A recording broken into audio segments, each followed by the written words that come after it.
Welcome, Michael Roth, Lo-Fi Wines, wine consultant galore, Central Coast natural wine expert, also a consultant on my wine, Martellotto Wines in Santa Barbara, winemaker at Coakley Co., former winemaker, experience in Napa with Mike Gergich, Niels Bengay at Saddleback.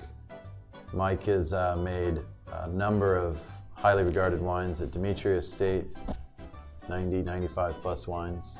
Helped build Martian Ranch Winery, biodynamic property, not far from where we are today at the Lo-Fi Tasting Room in Los Alamos. Mike, you're a leader in Santa Barbara, and I'm so happy to speak to you today about your experience. I'm so glad to see you, Greg. I want to chat with you today about your long experience in beard growing and winemaking. Perfect. Beard's been a short time. Tell me about your experience producing wine in Napa versus your experience producing wine in Santa Barbara. Less of the big show. I think Napa, a lot of pomp and circumstance. Not that there aren't people that don't take it seriously here, but I think the speed and lifestyle of Santa Barbara County suits me better.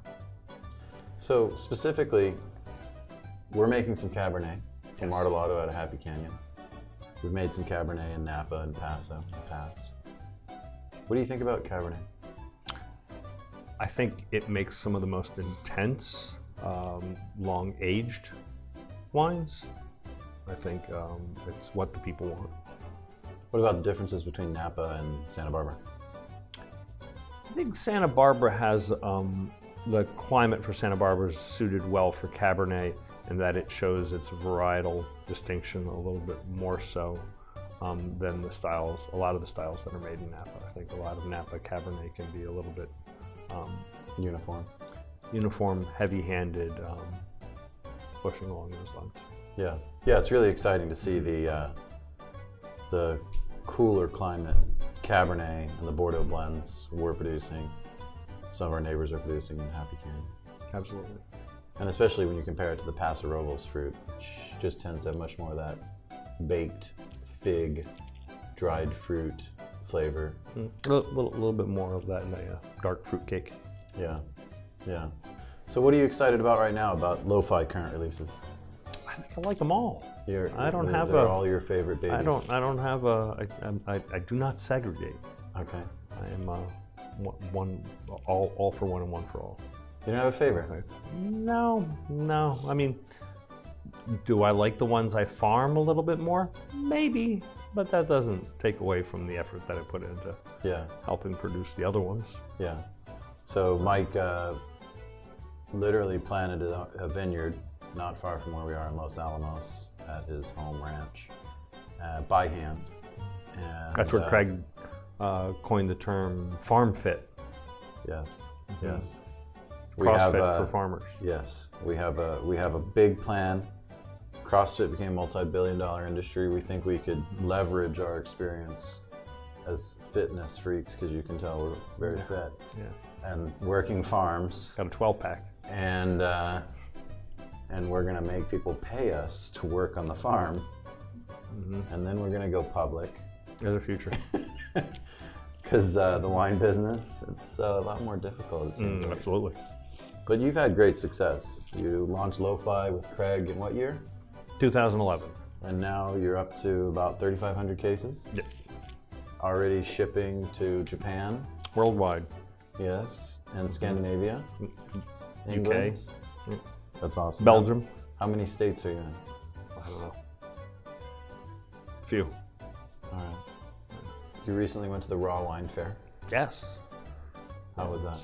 Fantastic. Turnout, I think for a wine fair, trade, and consumer event, it was very well attended. I can't remember the last time I went to an event for a non-natural wine that had so many people at it that were so passionate about natural wine or wine in general. How did you get turned on to natural wine? Well, back in 2002 or 2003, this guy I know who was importing Radicon turned me on to skin fermented natural wines, and I just really liked the idea of making things that were outside of the box, and then the idea of not adding a whole bunch of shit to your wine really kind of makes you feel like that's the way it should be. And Greg was the guy who turned me on to it. Yeah, if anyone did get that. So yeah, it's been a remarkable journey thinking about from Fresno to Napa and making big boy cabs to building a couple wineries here and making biodynamic wines, and now Well, Gergich, educating a lot of people too. yeah, well, Gergich had, I think, 325 acres that were certified Demeter, so they were farming biodynamically, and Mike had a strong, a large impact in the idea of non-additive winemaking and that kind of farming portion. Do you think some people think natural wine is a bit of a trend, a bit of a hipster trend? What do you think? I don't think it's a trend per se. I think it's the same way, I guess you could say that are people going to go back to drinking Budweiser and Miller Lite as opposed to drinking hopped IPAs or sour beers or things like that? I think the market can sustain, or wine in general can sustain, multiple styles of wine, and they find their place. And people drink. There's natural winemakers that make, a cleaner style of natural wine, and there's ones that make really funky wines, and they'll all find their place, and consumers will. No, I agree with that. The wine business is growing, the market is maturing, the pie is getting bigger. Mm-hmm. There is a place for different styles and different types of wines. Absolutely. There's no better or there's no worse. It's it's like what you choose on a menu every day when you go out to eat. You can't just eat hamburgers. Yeah. Sometimes you have to eat. But even the wines we make at our winery are so dramatically distinct. The Yes. wines under the Martelato brand are, I like oak in my wines. Yeah. You don't. Well, no, and I think that they tend to go for the more than one person has a style of wine, and to say that the lo-fi wines could suit every style of food or every occasion, I'd be lying to myself. I think that there's wines that people want for special occasions that are maybe a little bit more substantial, and I make good aperitif style wines. I mean, they're nice, easy day, everyday drinkers, but do you have to pull out a bottle of lo-fi to try to impress somebody? No, but a bottle of Martelato Cabernet will impress somebody who likes, more Plush. opulent and plush wines. Yeah. So. That's where you get to work your craft. Right.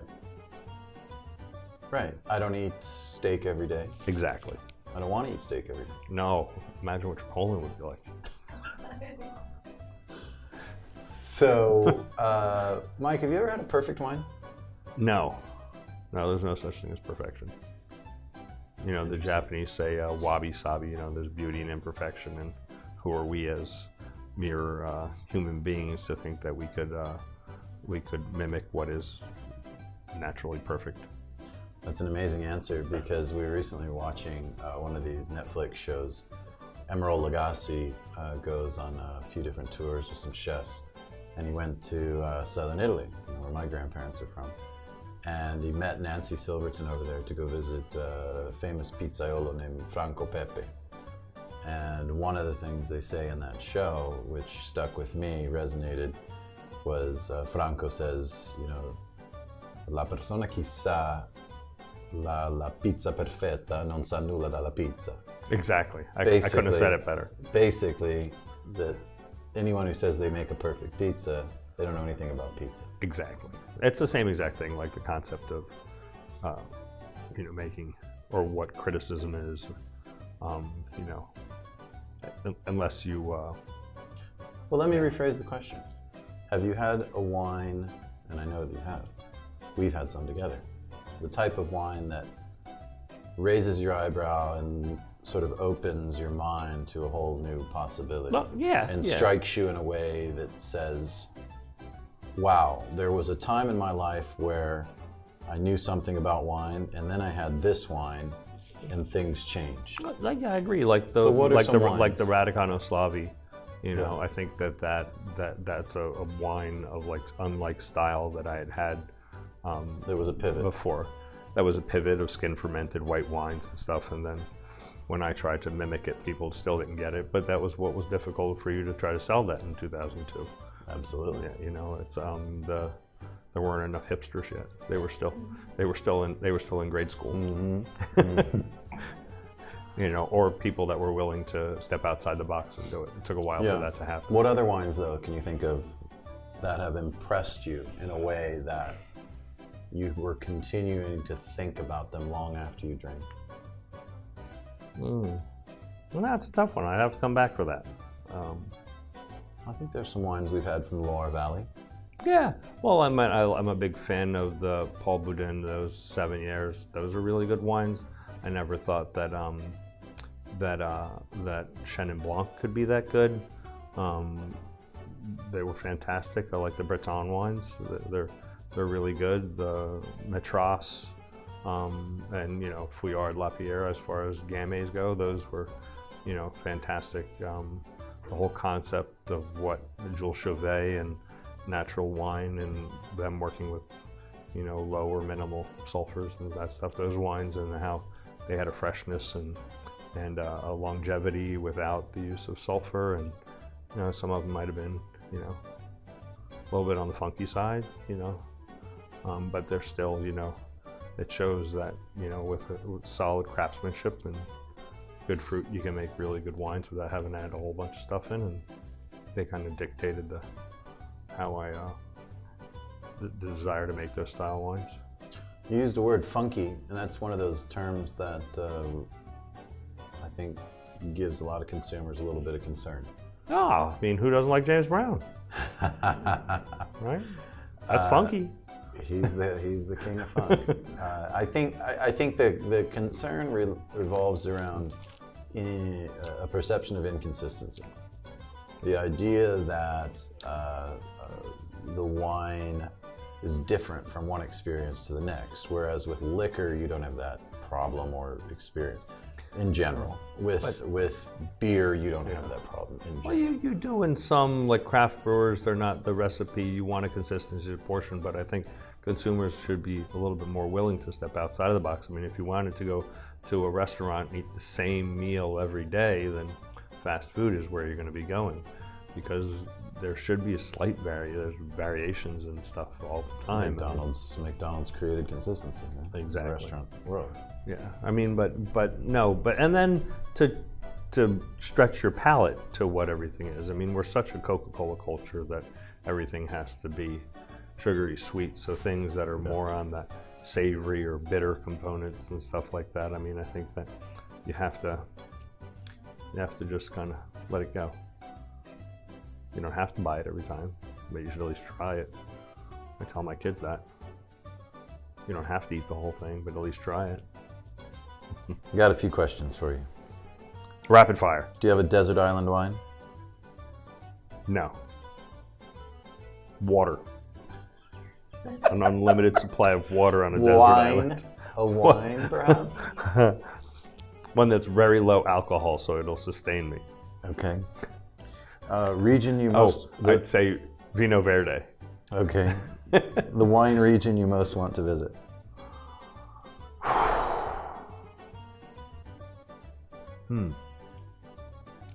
That's tough. I mean, I've been to some already, but I'd like to, oh yeah, that's hard. That's hard. Chablis, I didn't go to Chablis. I'd like to go there. I'd like to go to the Jura. I've never been there. And I'd like to go to Italy. Yeah. I think that's not a region, that's a whole country. It is. But they grow wine all over, so it's basically one land of wine.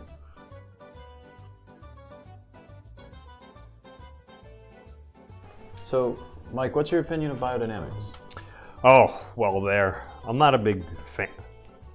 I worked places where they farm biodynamically before, but I think that the mysticism and non-scientific malarkey is a little bit much. I'm not a fan of Steiner. He was into eugenics. I don't believe in separating races, and the master race versus another. And well, that might have just been the time. It might have been the hipster. Might have been the hipster thing to do. Hitler was a vegetarian. That didn't make him a good guy. You know, he painted in water. Have you heard vegetarians try to make that argument? He painted in watercolors. You know, how bad of a guy could he be? He was a pretty bad guy. Very emotional, right? Exactly. Very sensitive. Sensitive guy, and I don't think separating races or feeling that or obliterating them. Or obliterating them is the way to create a good vineyard. I don't spraying frankincense and myrrh in your vineyard is going to make your vineyard better, or I don't think so.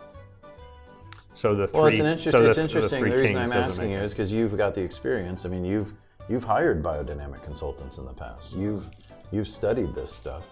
So, is your experience now that it's not necessarily making a better wine? No, I don't think it does make a better wine.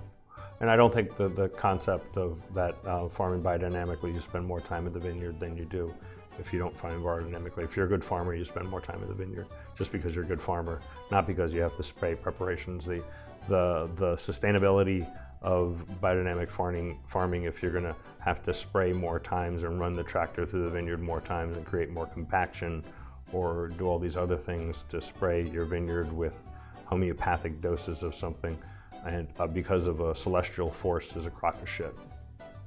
So no more bearing of the cow horn. No, cow horn. Think about all those poor cows. I mean, what's a cow stomach going to do? I mean, it's not going to do anything. Packing herbs in there. Maybe the herbs will have a.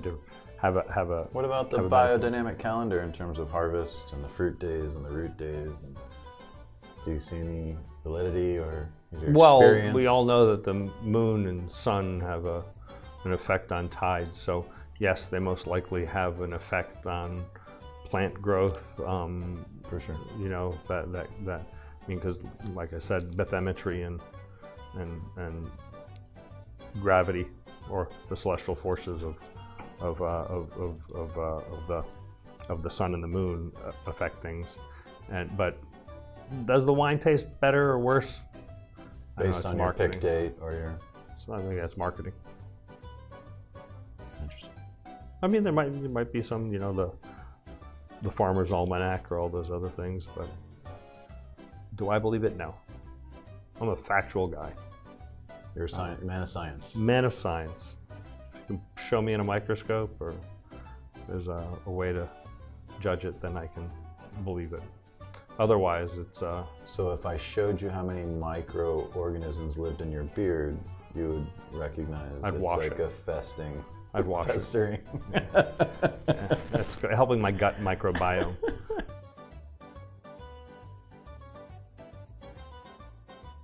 So Mike, we were talking about my Santa Rita Hills 2018 production. We were talking about Lee stirring and Battonage.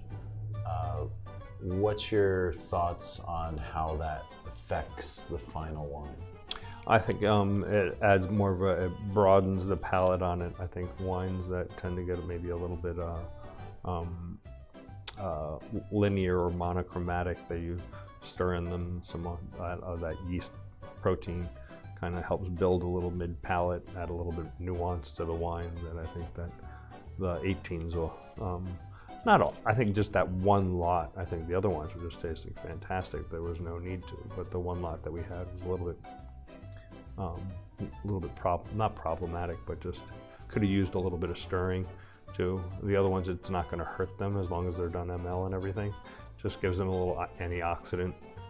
Yeah, typically we're doing Battonage to increase mouthfeel, give it richness and flavor. And it helps scavenge oxygen. So this way you don't have to sulfur it quite as Yeah, because I think a couple of those barrels were smelling a little reduced. Yeah.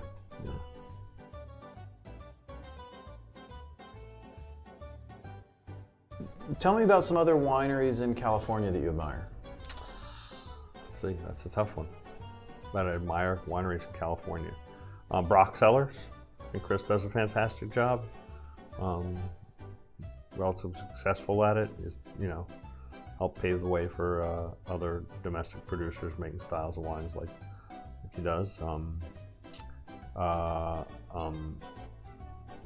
Forlorn Hope, I think Matthew Rourke's doing a great job. He's got a nice big vineyard. He makes really nice wines and priced well, and he's kind of a maverick in that sense. Locally, Ryan Rourke makes fantastic wines. Does a real good job farming and tries really hard with that. He's a bootstraps kind of guy. And pick grapes and wrench on a tractor and make wine, all those things. Renaissance man. Not unlike yourself. Well, we got to stick together. Got to stick together.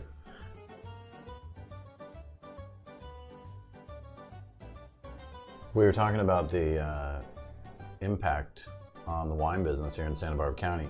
A lot of the vendors are upset. The Vendor Association is taking a stand, which is ironic in that it's still farming, but it's ag. Many of the tasting rooms and wineries are concerned about the smell from cannabis, and that Santa Barbara hasn't put any limitations on the size of the farms. So from what I understand, there's a farm going in over 100 acres on the Santa Rita Hills that will be the largest in California, if not the country. Yeah, I just don't know where it's all going to go. I mean, God bless them for that concept, but there's going to be a lot of upset people because the amount of money that they invest in these things to do farm, and I just don't know where all of it'll go. Understandably, that Santa Barbara County is only one of I don't know how many counties there are in California or the total number of places that are growing pot or cannabis, but you just can't smoke that much. I mean, 100 acres of weed, you figure, that's tons of pot. Where's it all going to go? Is it global exports? I mean, it's not like every country is going to legalize it, and Mexico is legalizing pot, and so once legal pot from Mexico gets imported in the United States through the North America, not NAFTA, whatever it's called, the U.S., Canada, Mexico, packed portions, these ideas that it's picks and shovels.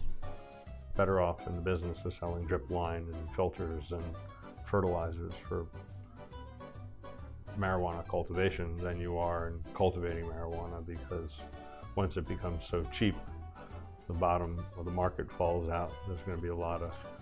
I think the business model is one of vertical integration, one that we're trying to do in the wine business, to be honest. If you're producing, distributing, and/or retailing, well, wine is a social thing. I mean, it'd be fantastic if you come over to my house and we pack bong hits all the way on the table. But after a while, because of the potency of pot, everyone just goes to sleep. Everyone just goes to sleep, and you watch TV and you don't talk or anything. Wine is a social lubricant. It goes well with dinner, makes the conversation better, the food tastes better, the people more attractive. Does it all. It's true. You look very attractive also. I know. It's the beard. But pot doesn't do that, do you?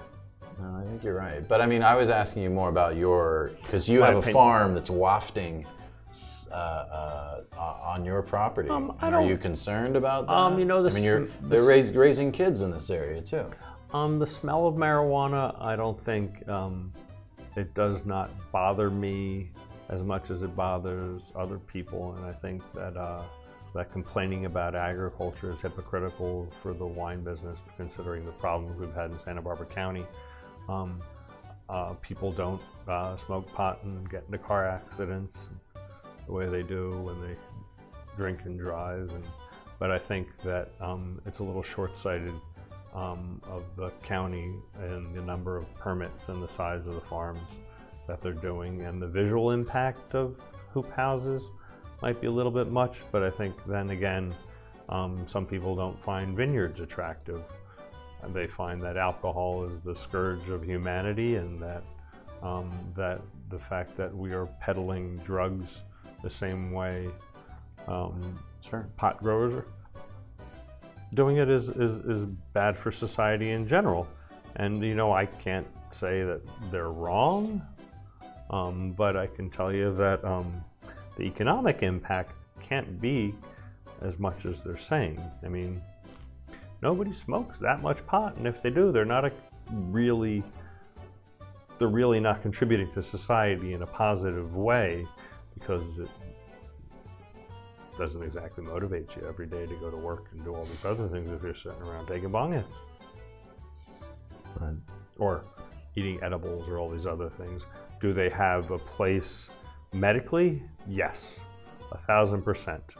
And they should be treated the same way medicine is. They should be prescribed by doctors for ailments. Yes, recreationally, there's a slight benefit to it. Let your hair down. But I believe that the concept of medicinal marijuana was the right one. So, Mike, where do you see Santa Barbara County in 10 years in terms of the wine community, the wine production, the wine quality? I think the wine quality is ever increasing. I think that there's a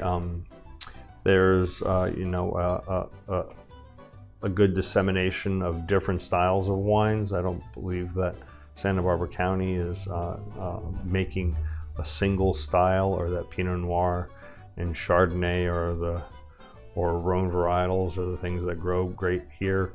I think that because of the climate here and the varied soil and microclimates that it produces, we can produce wines of any number of varieties that can compete globally.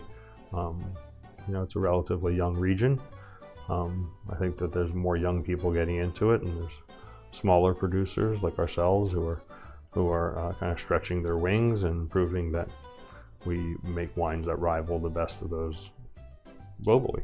I mean, hopefully that continues, and we'll be able to make other things like vermouth, weed vermouth, something like that. Cool. Yeah. Thanks, brother. Chin chin.